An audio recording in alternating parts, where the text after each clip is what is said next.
واش عمرك سمعتي شي قصة كتخليك تقول لا، هذه مستحيل تكون وقعت بصح؟ فتخيل معايا سجن كانوا كيسميوه الجحيم، سجن اللي امريكا كانت كتباهى به قدام العالم كامل وكتقول هاد البلاصه ما كيهرب منها حتى شي واحد. سجن في جزيره وسط البحر في خليج سان فرانسيسكو اللي كيتصل مباشره بالمحيط الهادي، واللي معروف بشده البروده ديال الماء ديالو، بحيث انه درجه الحراره ديال الماء ما كتفوتش 12 درجه. وكانوا طالقين اشاعه ديال انه في محيط الجزيره كاين سمك القرش، باش حتى الفكره ديال الهروب تموت في مخك قبل ما تبدا. ومع ذلك في واحد الليله في يونيو 1962 ثلاثه ديال الرجال اختفوا من الزنازين بحال الا تبخروا، وخلاو وراهم اعظم لغز في تاريخ السجون. واللي كيزيد يخلي هذا اللغز محمق البوليس ديال سان فرانسيسكو هو انه 2013 توصلوا بواحد الرساله غريبه. واحد كيقول لهم انا واحد من اللي هربوا من الحبس الكاتراز وبغيت نسلم راسي، ولكن بشرط انكم توفروا لي العلاج حيت راني كبرت في العمر وراني كنموت.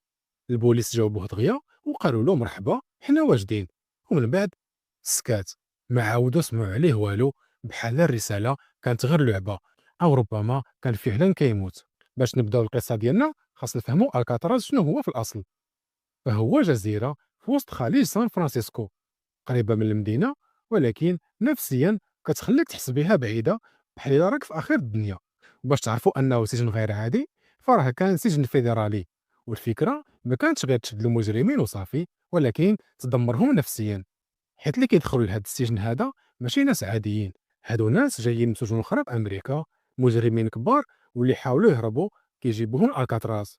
يعني الدوله كتقول لهم اجيو نشوفوا شكون اللي قوي، واش نتوما ولا النظام. وحتى الحراس اللي كيخدموا تما بزاف منهم كانوا معروفين بالقسوه وبالسمعه الخايبه ديالهم، حيت الكاتراز كان بحال ما كان كيجرب فيه النظام ديال الحديد والعافيه. وبالنسبه للظروف الداخل فالزنزانه صغيره بزاف، تقريبا 2 المتر ونص على متر ونص، وقدامك قضبان ديال الحديد وكتشوف الممر كامل، يعني ما عندك لا خصوصيه لا والو. وبهذه الطريقه الحراس اللي كيدوزو ساهل يشوفوك، ساهل يحسبوك، وساهل يراقبوك. فراه كانوا كيحسبوا السجناء بزاف ديال المرات في النهار، وعلى حساب بعض الروايات فراه كتوصل حتى ل 13 مره. كلشي كان عندهم محدود بزاف، الاكل عنده وقت محدد وغير نص ساعه، والخروج للساحه غير 6 ديال الدقائق فقط. فتخيل معايا 6 ديال الدقائق اللي عندك الحق تشم فيهم الهواء وتعاود ترجع للقفص، وكان عندهم الحق يدوشوا غير مره واحده في الاسبوع. وبزاف السجناء حاولوا يهربوا، والرقم اللي كيتذكر بزاف هو 36 محاوله هروب، ولكن حتى شي واحد ما نجح. ودابا هنا كيدخل فرانك موريس في القصه. فرانك كان عنده 33 عام تقريبا في ذاك الوقت، ومحكوم عليه جرائم بزاف، والسجن كان عنده بحال الدار الثانيه. غير هو كاين فرق، فرانك ما كيطيقش يكون محبوس، فين ما كيتشد كيبدا يخطط كيفاش يهرب.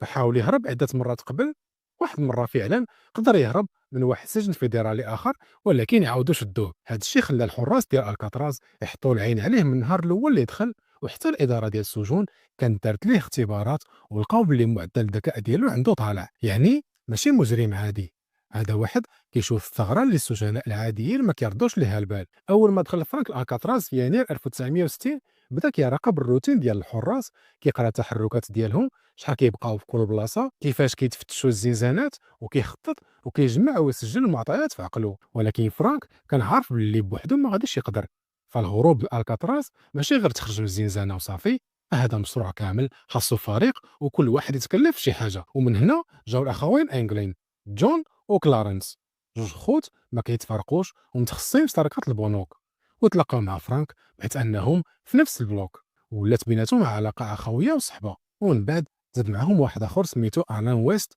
صحيح الجرائم ديالو خفيفه مقارنه مع الاخرين، ولكن كان ذكي. ودابا ولاو بربعه بهم كيتلاقاو في الاوقات القليله اللي كيخليهم النظام يتجمعوا، وغالبا في الخدمه اللي كيديروا في الحبس، او لا شي لحظه اللي كيتلاقاو في وسط الكولوار، كيهضروا غير بالاشارات، بكلمات قليله وبنظرات باش ما يتفضحوش. وفي الربيع ديال سنه 1961 فرانك اكتشف باللي في كل زنزانه كاينه واحد الفتحه ديال التهويه صغيره، واللي الطول ديالها تقريبا 30 سنتيمتر، وكاينه مور المرحاض ولا قريبه من الغساله حسب التصميم ديال كل زنزانه. ومنين كيطلوا كيبان لهم واحد الممر مضيق دايزين فيه قوادس ديال الصرف الصحي والتهويه، واللي ممكن يوصل حتى للسطح ديال السجن. وهنا فرانك قال هذا هو الطريق. فكيفاش غادي تحفر وانت تحت المراقبه؟ فرانك شاف بلي الحيوط ديال الزنزانات فيهم علامات ديال البروده، وبما انهم في وسط البحر فراه من الطبيعي الحيوط يكونوا باردين ومن السهل تحفر، خاص غير الماتريال. وهنا طاحت عليه الفكره ديال انهم يسرقوا المعالق من الكوزينه، في كل مره ياخذوا معلقه ويخبيوها في الجيب ولا تحت الفراش. وطبعا غادي تسول راسك كيفاش غادي يحفروا وانت قلت لنا كل شويه كيجيهم الحراس يحسبوهم. فراه كاين واحد القضيه مهمه بزاف اللي خلاتهم يختاروا الساعه 9 ديال كل ليله باش يحفروا فيها، حيت كان مسموح للسجناء يعزفوا الموسيقى ويغنيوا لمده ساعه، بحال بغيتي تقول واحد الاوركسترا صغيره في السجن. فكانوا كيستغلوا هذا الصداع ديال كل ليله مع العزف والغناء وكيبداو الحفير. المشكل الاول اللي كان عندهم هو كيفاش غادي يتخلصوا من الغبره والحجر اللي خاصو يختفي وما يبقاش الاثر ديالو. كانوا كيحطوه في الجيوب ديال السراول، وفي الوقت ديال الخروج للساحه كينفضوه شويه بشويه بلا ما يبان. والمشكل الثاني، ديك الحفره في الحيط خاصها تغطى وما تبقاش باينه، ومن هنا بانت العبقريه ديالهم. فاستغلوا الوقت اللي كيكونوا فيه في لاتولي باش يصاوبوا واحد الحيط مزيف مصنوع من الكرتون والجرائد وملون بنفس اللون ديال الحيط، كيحطوه على الحفره باش ملي يدوز يشوف الزنزانه من برا ما يبان ليه والو، يبان ليه الحيط عادي. وكيقولوا ان المده استغرقت ديال الحفر 6 شهور تقريبا. فمن بعد ما يسالوا الحفير ودخلوا في ديك الكولوار لقاو راسهم خرجوا مور الزنزانات، كانوا بحال اللي خرجوا من الزنزانه للظهر ديال السجن. ولكن راه باقي خصهم كيف يديروا يطلعوا للسطح ويخرجوا من الجزيره. وهنا كيبدا الجزء الثاني ديال الخطه اللي كيبان فيه ان فرانك ذكي بزاف.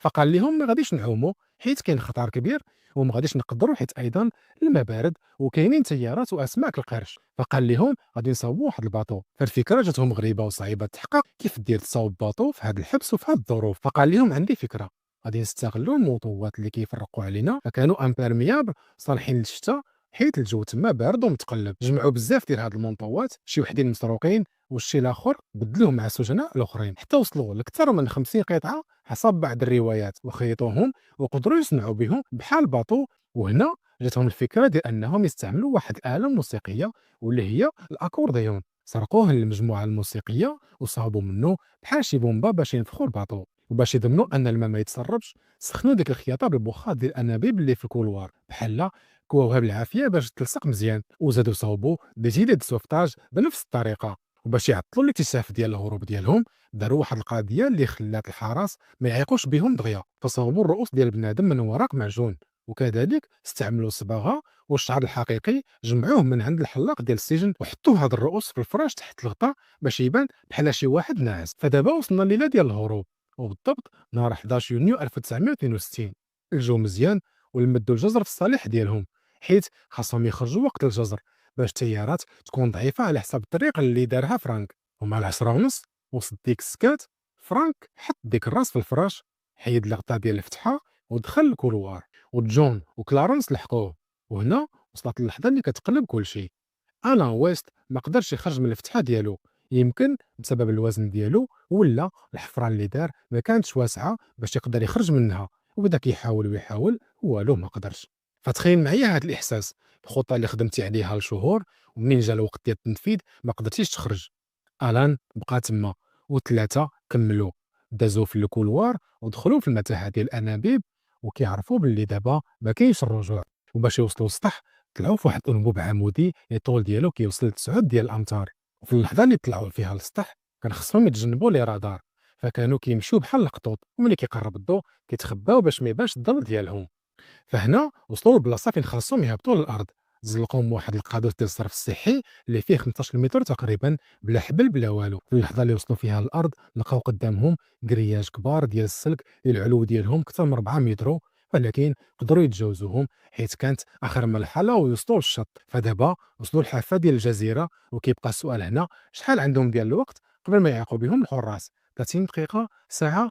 حتى واحد ما عارف. نفخوا الباطو ديالهم واللي تقريبا خدا منهم حوالي 20 دقيقه. وهنا كيبان الفرق بين الفكره والتنفيذ. ومن بعد دفعوه للماء وركبوا واختفوا في الظلام. في الصباح الحراس اكتشفوا الزنزانات خاويين، لقاو غير الرؤوس المزيفه في الفراش. وهنا طلقوا صفارات الانذار للجيش، المروحيات، القوارب والغواصين. كيقلبوا في كل مترو فلقاو غير واحد الجيلي وواحد المجداف خشبي، ولقاو ايضا واحد القطع من الباطو، ولكن ما لقاو حتى شي جثه. السلطات قالت باللي غرقوا وماتوا، ولكن بزاف د الناس بقاو شاكين غرقوا علاش البحر ما لاحش الجثة ديالهم الا اذا كلاهم القرش، ولكن حتى هذه القضيه هذه ماشي مؤكده. فدازت ايام وشهور ومن بان ليهم حتى شي اثار.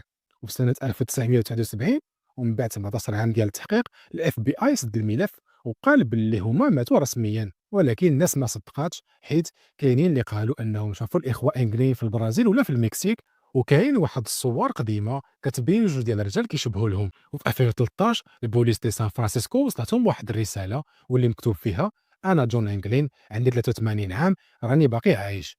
فرانك مات 2008 وكلارنس مات 2011. الشرطه قالت ان الرساله غير موثوقه ويمكن غير شي واحد كيتفلى. والغريب في الامر ان السجن ديال الكاتراز تسد في مارس 1963، يعني فقط اشهر قليله من بعد الهروب، حيت قالوا انه قديم والصيانه ديالو مكلفه بزاف، وكذلك كان كيتعتبر رمز ديال نظام قاصح.